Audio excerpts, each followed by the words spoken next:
Continua la serie di incontri promossi, voluti e realizzati da AIS Verona e questa sera usciamo un po' dal nostro ambito, scendiamo un po' lungo lo stivale, siamo con il delegato provinciale, con te volevo in qualche modo continuare questo percorso di documentazione, di insegnamento, perché qui ci sono molti sommelier che vogliono imparare, vogliono diventare ancora più bravi di quanto già sono. L'obiettivo, come ci siamo detti più volte, è quello di fare cultura del vino e del territorio.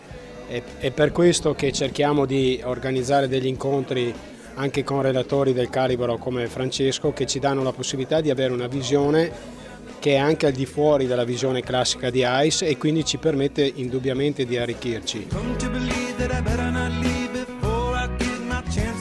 Stasera siamo nelle Marche. Parliamo di due denominazioni importanti, molto importanti, uno dei vini bianchi più famosi d'Italia e non solo, vino bianco da vitigno in purezza, possiamo anche considerarlo autoctono della zona ed è un vino che è diventato famoso in tutto il mondo, insomma un vino decisamente di carattere e un vino decisamente gastronomico.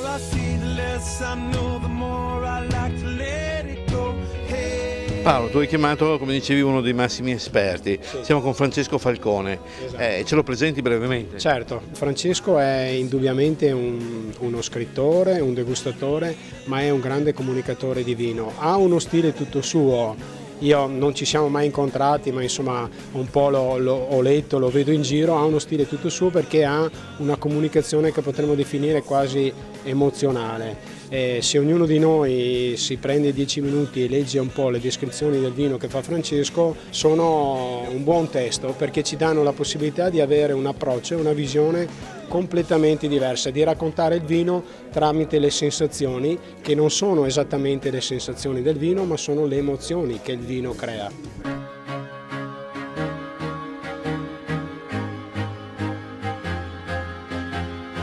Francesco, il tuo curriculum è un curriculum molto importante, molto interessante e proprio sei, come dire, una persona che in qualche modo scrive di vino e scrivere di vino non è così semplice, no? Sì, diciamo la scrittura è alimentata, come diceva Paolo, anche da tante riflessioni che nascono dal calice, dalla bottiglia, dall'incontro con i produttori, dall'esperienza dei luoghi, attraverso i luoghi, e quindi la mia educazione al vino è un'educazione che parte dai luoghi, dalle persone e poi arriva alla scrittura. La scrittura è la meta più bella, più finale. Tu praticamente trasferisci, vai e poi scrivi, prendi i tuoi appunti. Dei reportage, sì, dei reportage e poi provo a raccontare qualcosa alle persone che mi seguono.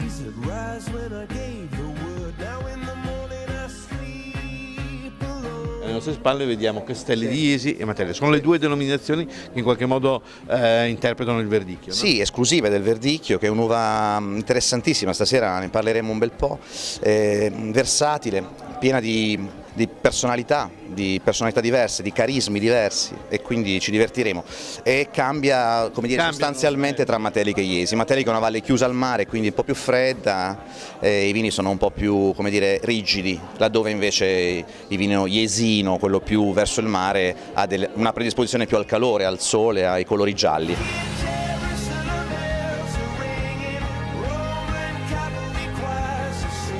C'è anche un 2010 mi sembra di aver letto. Sì, c'è l'edizione Magnum 2010 dei fratelli Bucci, di Ampelio Bucci, che è un riferimento assoluto per l'appassionato di quella zona, ma non soltanto, insomma, per l'appassionato dei vini bianchi italiani è un nome importante.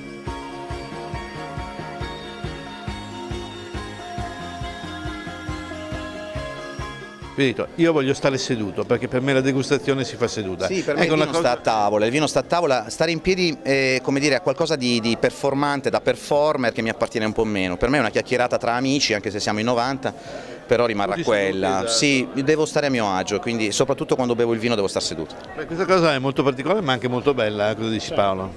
Sì, come dicevo all'inizio, insomma, l'obiettivo di Francesco non è mai quello di fare una comunicazione scenografica, se così posso dire, ma è quello di trasferire il vino e quindi lui giustamente si prende i suoi tempi. Grazie di cuore e grazie a Paolo. Grazie Luigi, grazie.